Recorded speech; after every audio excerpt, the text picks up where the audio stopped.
Pulling up Uber black Cadillac, high heel boots and a sexy body full of tats. Baby's bad, oh baby's hella bad. After her there ain't no coming back. Wanna take a run at that. I think she's feeling me. Turn it up a few degrees. My imagination of her body gets. Akan kita buka kegiatan workshop teater, di mana fokusnya adalah tentang penyutradaraan. Kegiatan workshop teater tahun 2022 secara resmi kami nyatakan dibuka.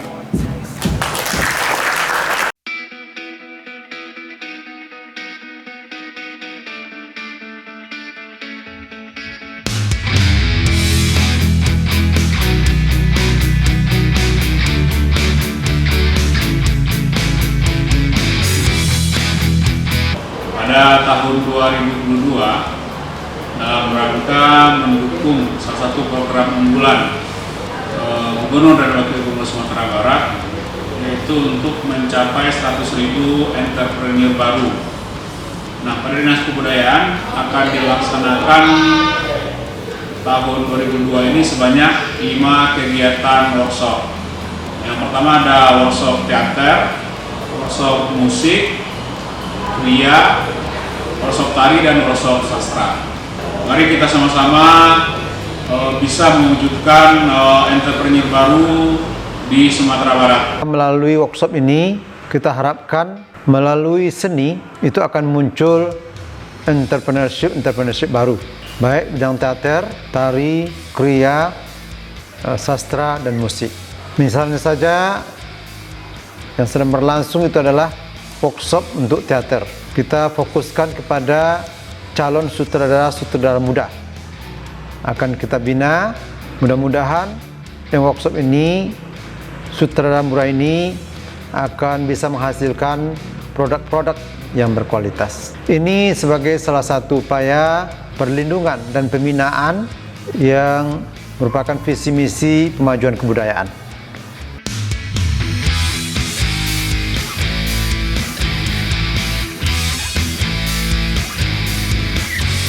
Acara akan kami serahkan kepada moderator kita Bapak Suhendri SPD MSN, Pamong Budaya Ahli Media Dinas Kebudayaan Sumatera Barat.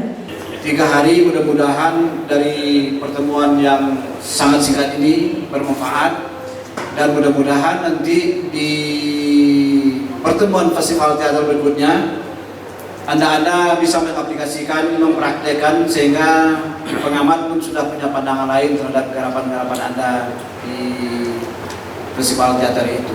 Berbicara tentang penyutradaraan, saya selalu mengotak-kotakan beberapa orang sebagai sutradara ideolog. Misalnya, kalau di Padang sendiri kita punya Pak Wisran Hadi. Kalau daerah di Jawa kita melihat ada Arifin Senur, Wijaya, dan beberapa orang lainnya. Nah, sementara kalau sutradara yang konsen pada persoalan estetika, saya melihatnya seperti Teguh Karya dan Suyana Anirun. Nah, kenapa saya memberi pembagian seperti itu gitu? Dari beberapa literatur dan pengamatan yang saya lihat kepada misalnya kayak karya-karya Teguh Karya dan Suyana Anirun, beliau tidak mempedulikan ideologi tertentu untuk diusung di atas panggung. Ada sutradara ideolog, ada sutradara estetika.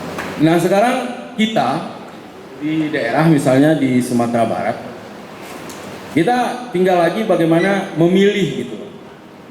Memilih, kita menempatkan diri kita sebagai sutradara, ya kalau misalnya merujuk pada istilah saya tentunya. Apakah kita akan memilih sebagai sutradara ideolog atau merujuk pada sutradara yang konsen terhadap estetika?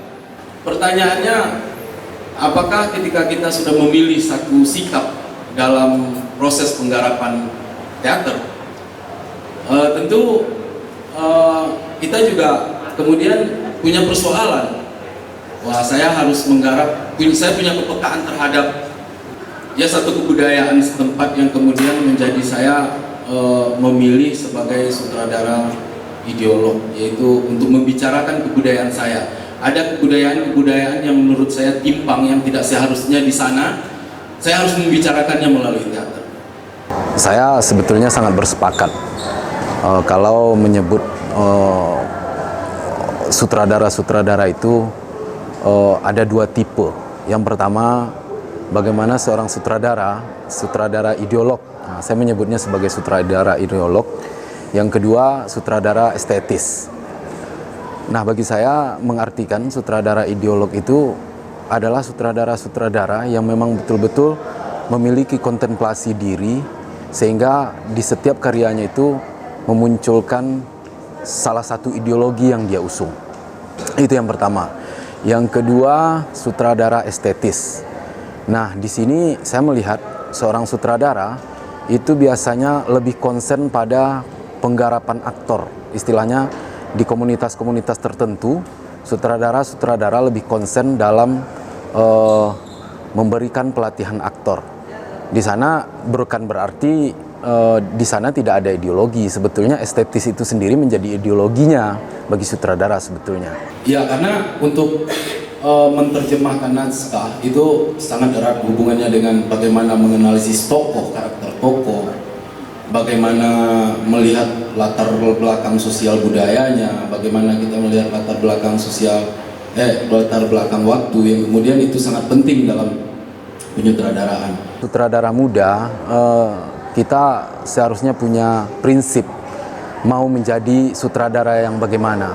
Nah, tentu pilihannya juga tidak mudah ya. Yang pertama, kalau ingin kita menjadi sutradara yang memiliki ideologi tertentu, tentunya seorang calon sutradara punya literatur yang banyak, punya kontemplasi yang panjang, yang dalam, dan kemudian kekayaan spiritual yang mungkin tidak sederhana. Nah, kalau sutradara estetis, tentu tantangannya adalah bagaimana konsen serius dalam penggarapan atau melakukan pelatihan-pelatihan aktor. Menjadi keresahan saya sebagai sutradara yang saya rasa mungkin kita semua juga merasakan. Pertama itu dalam cara penciptaan. Karena kalau dalam membuat sebuah karya teater, kalau terlalu banyak teori-teori, kita terlalu banyak gagasan, ide bersumber pada teks lakon. Nah, ini akan membuat sebuah gagasan yang memang pada dasarnya seperti yang disampaikan Pak Ferry tadi, sebuah analisis yang sangat bagus, berbeda macam-macamnya. Nah, kendala di lapangan ketika kita mencipta sebagai sutradara,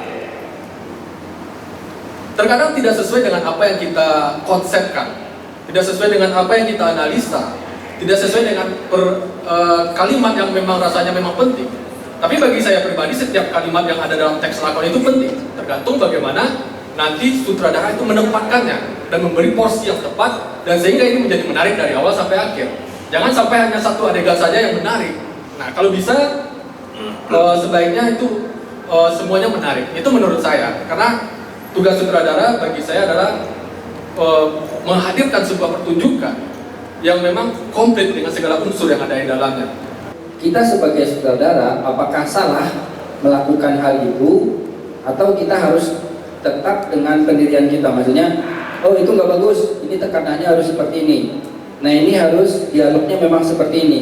Nah, itu bagaimana langkah-langkah kita ketika kita berbicara masalah sutradara, supaya arah nanti ke pertunjukan yang bisa diterima, kembali lagi tadi, bisa diterima oleh masyarakat, bisa diterima oleh orang banyak, dan yang lain sebagainya.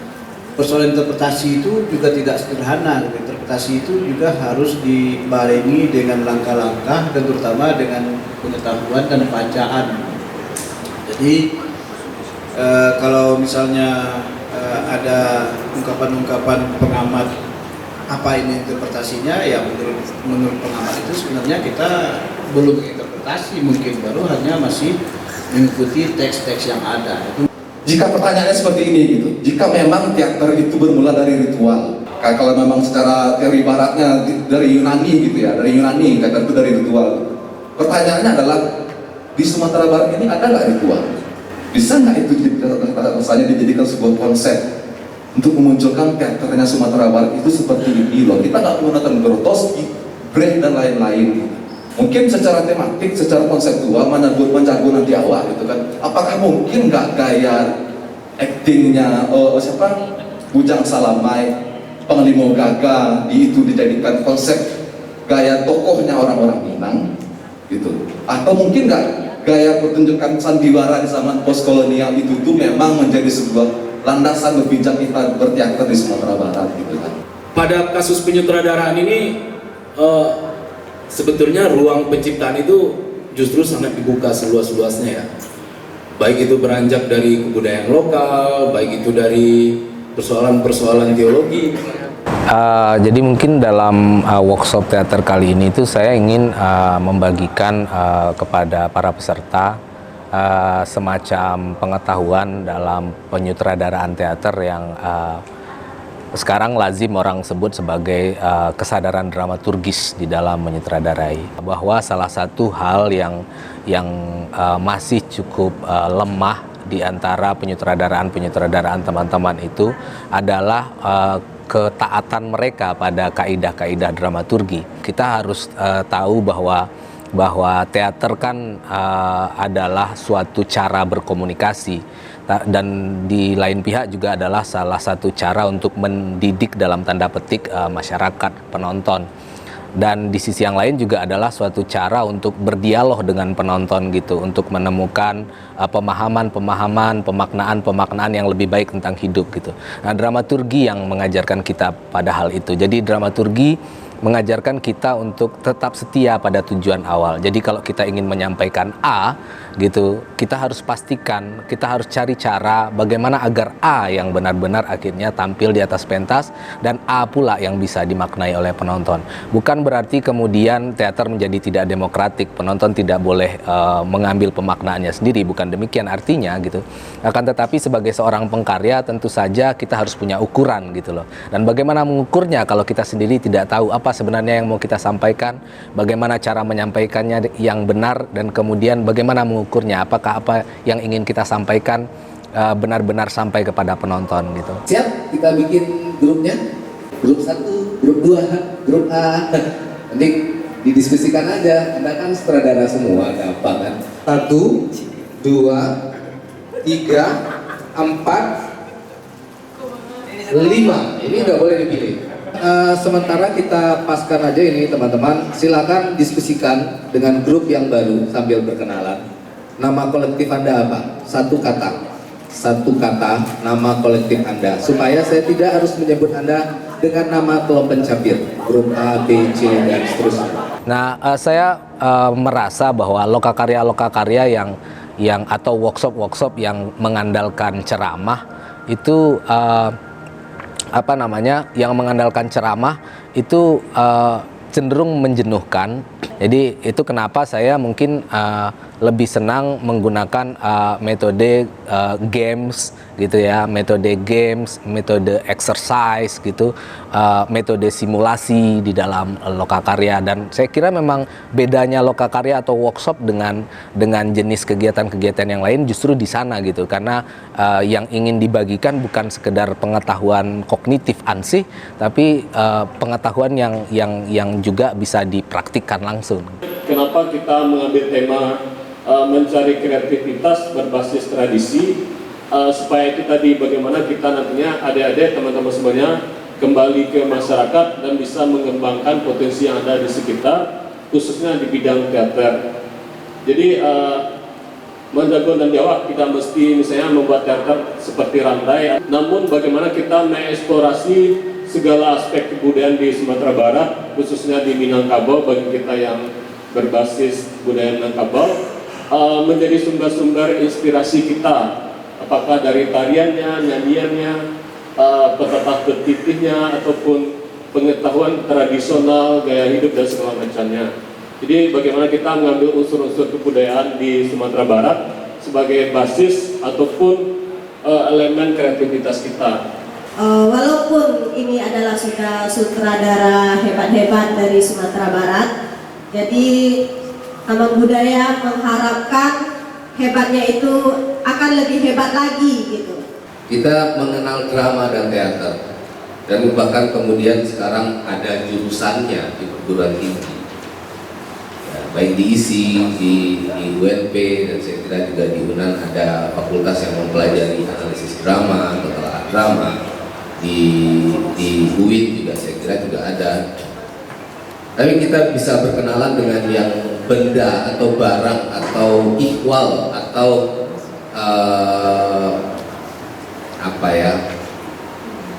jenis entitas yang bernama drama atau teater itu karena campur tangan kolonial. Jadi sebelum kolonial datang dengan membawa politik etis, kita nggak pernah punya kosakata teater sebenarnya. Kita tidak punya kosakata drama. Bisa dipastikan kosakata itu, kata itu kita kenali itu karena campur tangan kolonial. Dalam hal ini Belanda. Dan kata pertama yang mereka perkenalkan pun sebenarnya bukan teater atau drama, tetapi tonel.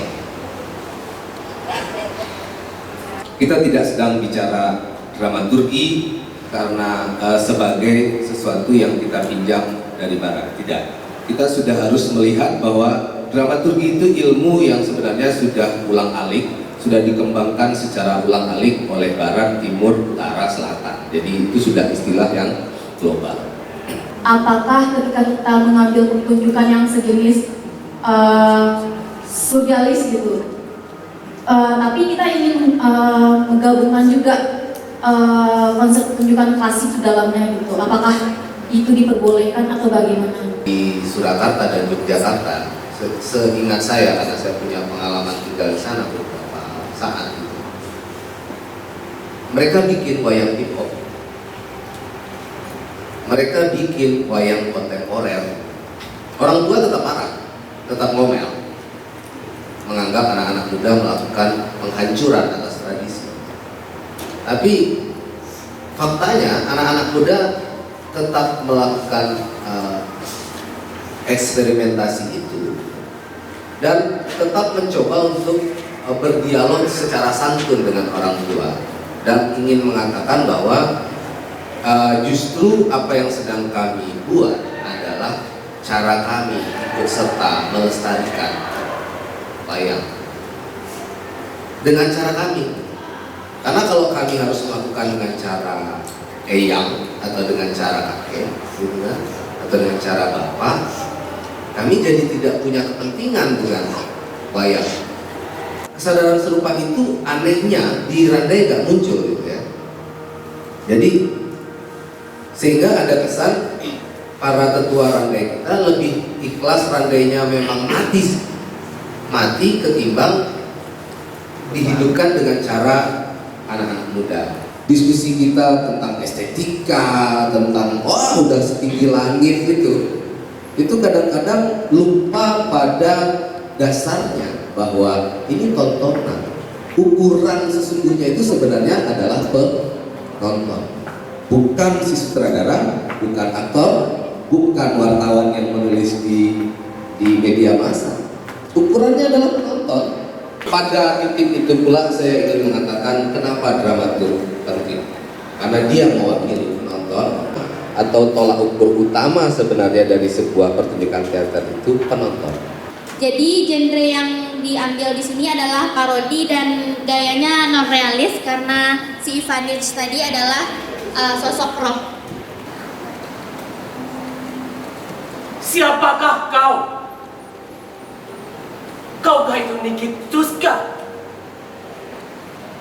Apa yang kau kerjakan di sini? Jangan beritahu Alex Tommy. Aku tak punya tempat tinggal lain untuk menginap. Aku sungguh tak punya. Kau, Nikituska, 68 tahun di usiaku. Sudah banyak teater yang kuikuti. Namun mereka tidak menghargaiku sedikit pun. Baiklah, saya di sini sebagai dramaturgnya. Kalau menurut saya tadi ya, Kayak blockingnya lagi kalau teknik intonasi, pengucapannya sama ekspresi pemain tadi sudah cukup kayaknya. Tapi cuma lebih ke blockingnya lagi lebih diluaskan gitu aktornya.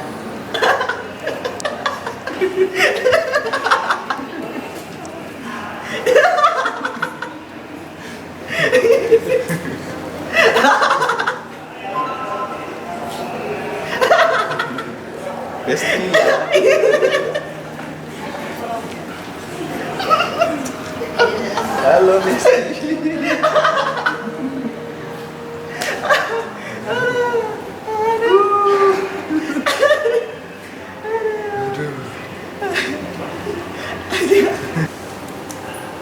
Kenapa saya suka meramal? Sebab saya suka ilmu kebatinan. Maka kepala terlampau berat tak dapat lagi ditopang oleh dada, seperti ondel-ondel terkena angin puyuh. Maka terhuyung-huyunglah manusia zaman sekarang seperti pemabuk. Padahal sumber kekuatan hidup sebenarnya ada di sini. Nih, bukan di kepala seperti kata Jumena, karena dia sinting.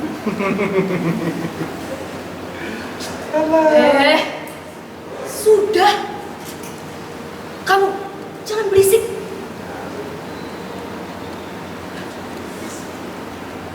Kau percaya bahwa saya setiap malam pergi ke Mekah? Saya suka menjelaskan. Kau masih kotor. Ini ilmu zaman dulu. Mau bukti? Saya bisa membelah meja ini. Coba jangan deh, jangan. Hancur mejanya nanti, jangan ya. Memang nggak perlu. Santai. Memang nggak perlu. Ini senapannya. Tapi sebelum kita berduel, saya minta ajarin dulu caranya menembak. Saya agak kurang terbiasa dengan senapan ini. Ini namanya senapan angin. Ya, pelurunya memang bagus untuk menembak burung. Tapi ini tidak sebagus. Sebenarnya makna dari naskah itu sangat dalam, tapi aktor kurang memahami. Itu mungkin karena waktu yang sedikit dan satu lagi blocking yang kurang. Apa perlumu? Siapa kau? Ini aku Tuan. Siapa kau? Rifani? Ini aku Tuan. Pembisik.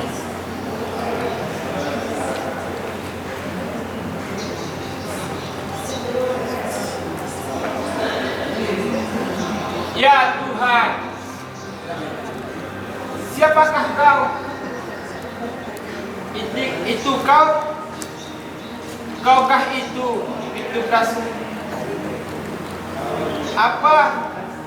Apa yang kau kerjakan di sini? Aku menginap malam ini di lemari pakaian. Mohon sekali Tuan, jangan beritahukan Alexi Kimet. Aku tak punya tempat tinggal untuk menginap malam ini. Aku sungguh-sungguh tak punya. Nikituska, cobalah kau pikir, mereka menyeruku 16 kali.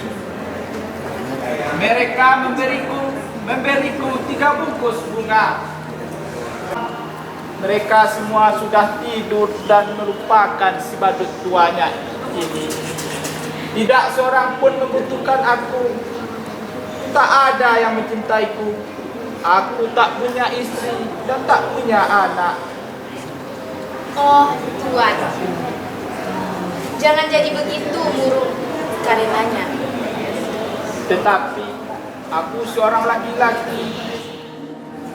Dari pementasan tadi langsung saja ya, di sini katanya ada kakek sudah tua. Mungkin penggambaran kakek yang sudah tuanya ini bisa digambarkan mungkin dari suaranya gitu ya. Dan juga ada visinya tadi ya. Visinya itu apa ya?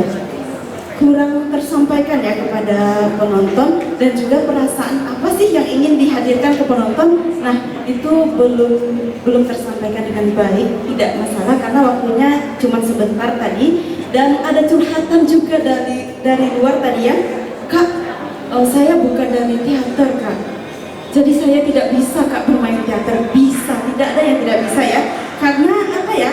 Kalau kita tidak pernah mencoba, kita tidak pernah tahu kita bisa apa tidaknya. Dimana kita diberikan fragmen 1 dengan naskah klasik Caligula, dimana naskah ini naskah tragedi ya Bang ya. Dan saya ditunjuk dan menunjuk diri pun sebagai sutradara. Tapi mengapa dengan sengaja kita menyedihkannya lagi? Tidak ada gunanya. Barangkali aku akan menemui jalan itu. Aku merasa sesuatu bergerak dalam dirinya, seolah-olah hal yang belum ia sempat diimpikan bisa keluar, dan aku dapat mencegahnya. Esoknya, aku tahu orang merasa takut, tapi aku tak tahu apa arti kata takut itu. Wah, bulu matanya. Sungguh wanita yang sejati.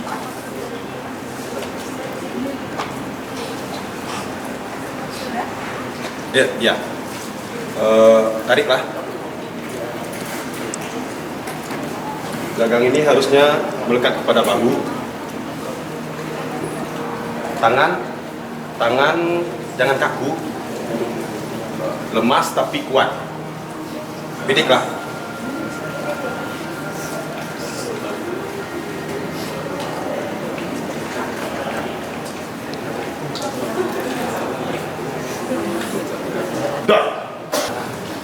Begitu beraninya bilang kalau Tuhan suka dengan saya.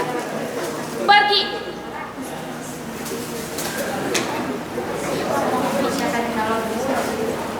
Kita tidak sedang mencari itu salah, ini benar, bukan itu. Tetapi sebenarnya dalam pengalaman penyutradaraan yang lebih dekat dengan praktek sehari-hari kita, si sutradara membayangkan adegan itu seperti film. Saya berharap gitu karena saya tahu teman-teman peserta workshop pada dasarnya adalah orang-orang yang sudah pernah menyutradarai teater dan mereka sendiri berbakat gitu. Jadi mudah-mudahan dengan melalui workshop ini bakat itu semakin tajam dan kita jadi punya banyak sutradara teater muda yang hebat di Sumatera Barat.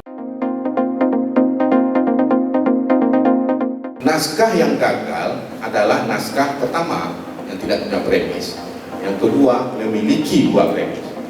Apakah sebuah naskah itu perlu premis? Saya menjawabnya iya.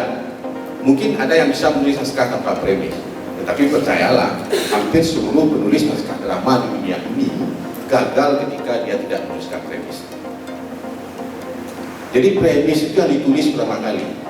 Ada yang menulis langsung bisa ya, tapi karena kita baru belajar, kita harus pakai teori dikit nih, ya. Tapi kalau udah ahli itu bisa dibuang, karena itu sudah ada dalam alam bawah sadar kita. Ya. Nah, tapi ketika pertama belajar menulis naskah drama atau membaca naskah drama untuk sebuah pertunjukan, maka teman-teman perlu mempelajari keahlian itu. Ya, namanya menuliskan satu kalimat. Sebenarnya dalam ekosistem teater, naskah drama itu sebenarnya masih dipentingkan. Cuma di Sumatera Barat sendiri, setelah pasca Wisran Hadi, sebenarnya agak sulit kita menemukan naskah-naskah drama yang ditulis oleh orang Sumatera Barat. Tidak banyak sebenarnya. Ini menjadi urgen karena toh tidak semuanya menggunakan pertunjukan tanpa teks. Bahkan pertunjukan tanpa teks pun tidak banyak gitu.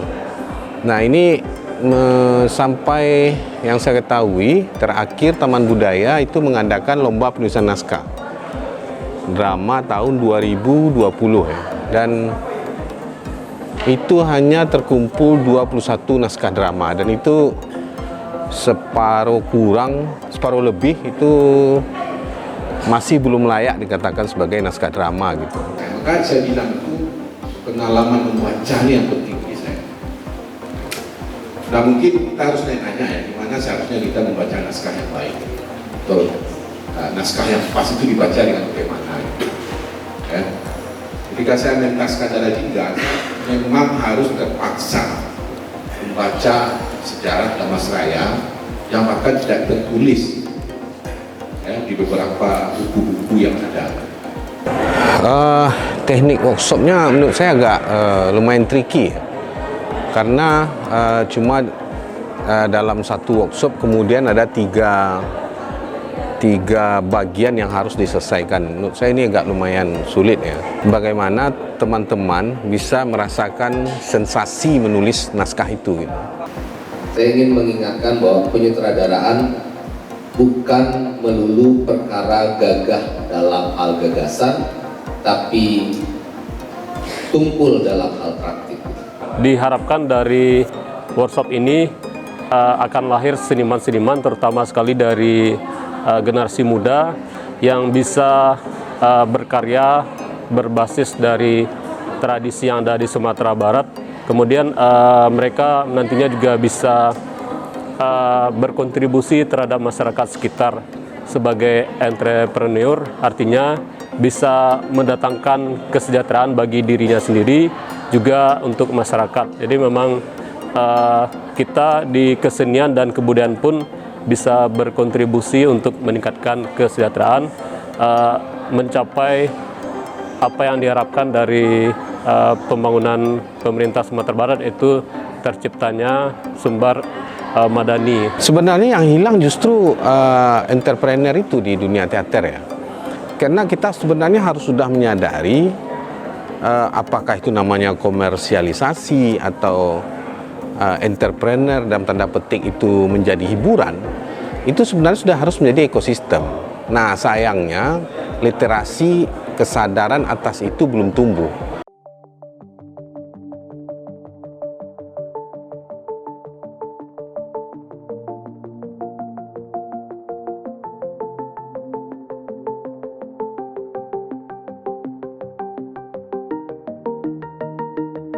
Pada para narasumber kita sudah berbagi dan memberikan banyak masukan kepada kita semuanya.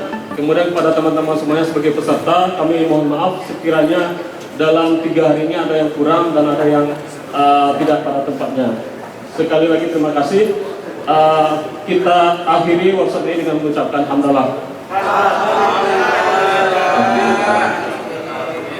Saya Rifani Febiola, berasal dari Kota Sawalunto.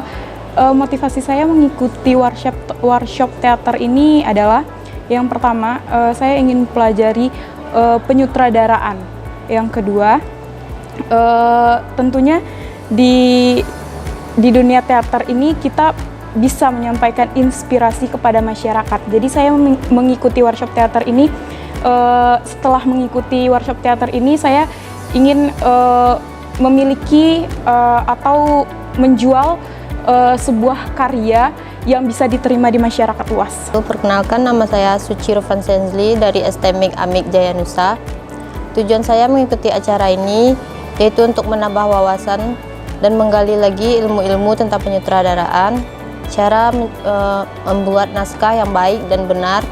Saya Andiki Supriyana dari komunitas Raga Jiwa, sekaligus pendiri dari komunitas tersebut. Dalam workshop teater yang diadakan oleh UPTD Taman Budaya sekarang sangat-sangat membantu untuk kawan-kawan yang belum tentu apa itu penyutradaraan, apa itu sutradara. Perkenalkan, saya Puji dari komunitas Margin X, Kota Pariaman. Ya, kalau untuk kegiatan dari workshop teater, kalau yang untuk hari ini itu tematiknya Manjago Nandiawa. Kalau secara pembahasaannya, Manjago Nandiawa ini merupakan sebuah tema yang sangat menarik sekali, dan ini merupakan suatu hal yang kalau bisa memang harus sustainable terus, berkelanjutan, jangan sampai terputus, karena membangun ekosistem seni teater di Sumatera Barat merupakan sebuah kerja yang cukup keras gitu.